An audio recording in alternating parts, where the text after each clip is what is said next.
Yun mga angkol, dahil okay na to mga angkol, nakuha na natin yung mga parameter niya. Ito lang yung problema niya mga angkol, 100 ohms. Network resistor array, dapat mag-stack kayo ng ganito. Marami tayong stack dito mga angkol. Stack kayo para sayang yung effort na pag-repair nyo pag wala kayong pisa ba. Yun lang mga angkol.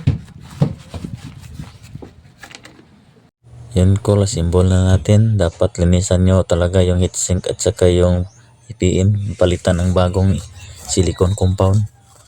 Yan, simbol na natin. Pahingi naman ng like at follow dyan mga angkol. Malaking tulong na yan sa amin mga nagko-content na mga technician.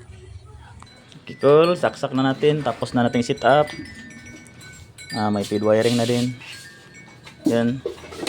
Buka natin kasi nag-PO siya kanina. Saksak natin. Yun. Tapos turn on natin.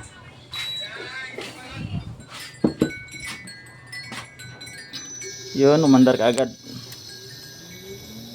Yun mga angkol. Kani siya ba? Ulahi gini. Nagi tayo maningay. Sige no, ka-repair na ulahi gini si Mandar. Kapila no kabantay niya. Hindi mo paakan ka dia. Ayos mga angkol, good na to. Ito talaga yung normal ng kupil. Una talaga andar yun at saka dito.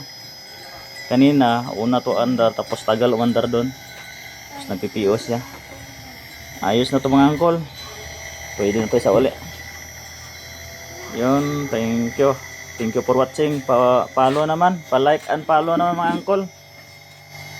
Mamugos mag-follow man.